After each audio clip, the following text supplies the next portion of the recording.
Breaking news చూస్తున్నాం. రాష్ట్ర budget సమావేశాలు ఇవాల్టితో ముగియనున్నాయి. ఇవాల్టి సభలో భూమి హక్కులు సంస్కరణలపై చర్చ జరగనుంది.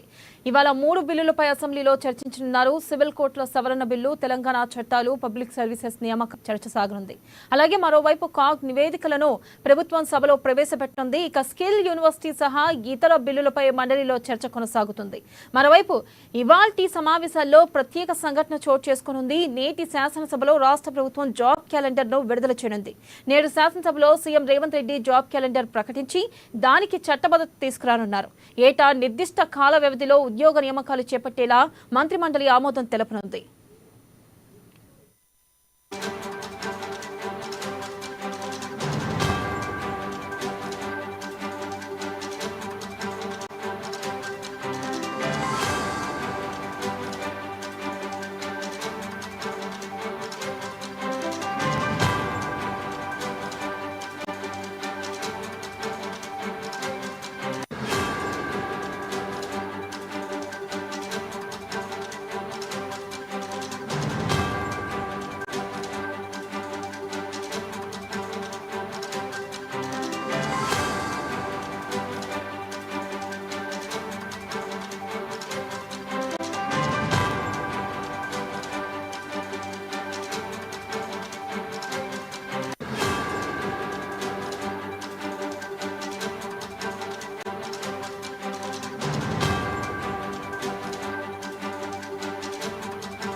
బ్రేకింగ్ న్యూస్ చూస్తున్నాం. రాష్ట్ర బడ్జెట్ సమావేశాలు ఇవాల్టితో ముగియనున్నాయి. ఇవాల్టి సభలో భూమి హక్కులు సంస్కరణలపై చర్చ జరగనుంది. ఇక ఇవాళ 3 బిల్లులపై అసెంబ్లీలో చర్చించనున్నారు. సివిల్ కోర్టుల సవరణ బిల్లు, తెలంగాణ చట్టాలు, పబ్లిక్ సర్వీసెస్ నియామకాల నియంత్రణ బిల్లులపై చర్చ సాగనుంది. ఇక మరోవైపు కాగ్ నివేదికలను ప్రభుత్వం సభలో ప్రవేశపెట్టనుంది. దీనిపై మరింత సమాచారాన్ని మా ప్రతినిధి రాంబాబు అందిస్తారు. రాంబాబు, చెప్పండి. ఈ రోజు ప్రధానంగా అసెంబ్లీలో నిన్న కేబినెట్ లో తీసుకున్నటువంటి నిర్ణయాలపైన చర్చించేటువంటి అవకాశం ఉంది. కేబినెట్ లో జాబ్ క్యాలెండర్ కి సంబంధించినటువంటి అంశం పైన ఒక ప్రకటన కూడా ముఖ్యమంత్రి చేయనున్నారు. ఇప్పటికే జాబ్ క్యాలెండర్ విడుదల చేయాలని చెప్పేసి ఎన్నికల మేనిఫెస్టోలో కూడా కాంగ్రెస్ పార్టీ చెప్పినటువంటి నేపథ్యంలో ఈ యొక్క మేనిఫెస్టోకు సంబంధించినటువంటి అంశాన్ని నిన్న కేబినెట్ లో నిర్ణయం తీసుకొని ఈ రోజు అసెంబ్లీలో ప్రకటించేటువంటి అవకాశం ఉంది. నిన్న కేబినెట్ ఆమోదం పొందినటువంటి ఈ యొక్క జాబ్ క్యాలెండర్ సంబంధించి ఈ రోజు సభలో ప్రకటన చేయనున్నారు. మరొకవైపు ఇటు రేషన్ కార్డులకు సంబంధించినటువంటి అంశంలో కూడా రేషన్ కార్డులకు జాబ్ అంటే ఇటు రేషన్ కు సపరేటు, అదేవిధంగా హెల్త్ కొరకు వేరు, ఆరోగ్యశ్రీ కొరకు సపరేట్ 2 కార్డులను కూడా విడుదల చేయాలని చెప్పేసి రాష్ట్ర ప్రభుత్వం భావిస్తుంది. దాని ప్రకటన కూడా ఈరోజు చేయనున్నారు. కీలకమైనటువంటి ధరణికి సంబంధించినటువంటి ఇప్పటికే ధరణి కమిటీ వేసినటువంటి నేపథ్యంలో ఆ నివేదిక ఇప్పటికే ధరణి కమిటీ ఇచ్చింది కాబట్టి దానికి సంబంధించి ధరణి స్థానంలో భూమాత పోర్టల్ పైన కూడా రాష్ట్ర ప్రభుత్వం అయితే ఈరోజు ప్రకటన చేయనుంది. మరొకవైపు మధ్యాహ్నం 30,000 పైచిలకు మందితోటి ముఖ్యమంత్రి రేవంత్ రెడ్డి ఎల్బీ స్టేడియంలో ఇటు సమావేశం కానున్నారు. ఇప్పటికే పదోన్నతులు బదిలీలకు సంబంధించినటువంటి అంశంలో రాష్ట్ర ప్రభుత్వం కట్టుబడింది. గత 20 ఏళ్ల నుంచి పెండింగ్ లో ఉన్నటువంటి పదోన్నతులు బదిలీలకు సంబంధించినటువంటి సమస్యను పరిష్కరించి వారికి బదిలీలు ప్రమోషన్లు చేపట్టినటువంటి రాష్ట్ర సర్కార్ను అభినందిస్తూ ఇప్పటికే ఉపాధ్యాయ సంఘాలు ఇటు ఈ యొక్క సమావేశం ఏర్పాటు చేయాలని చెప్పి భావించారు. ఈ నేపథ్యంలో రాష్ట్ర ప్రభుత్వం కూడా సిఎస్ శాంతికుమార్ నేతృత్వంలో అన్ని ఏర్పాట్లు అయితే చేయడం జరిగింది.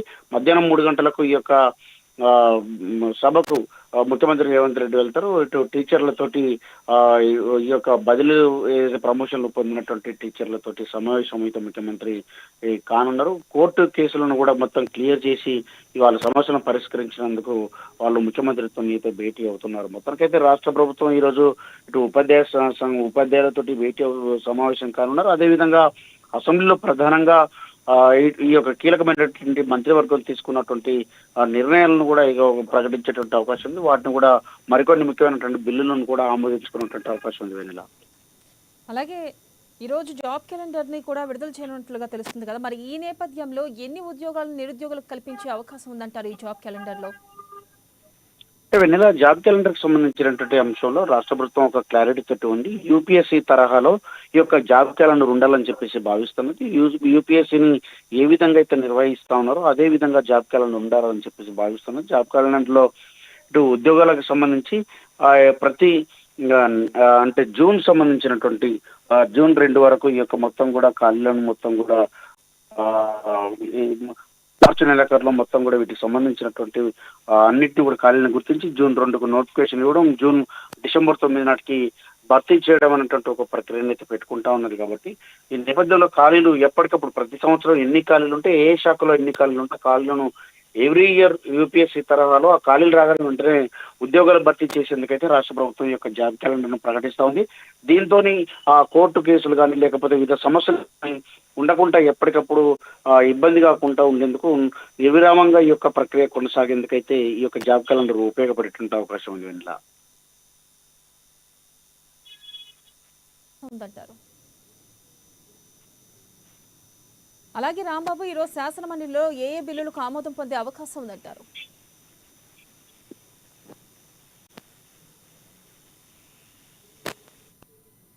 Right Rambabu, thank you.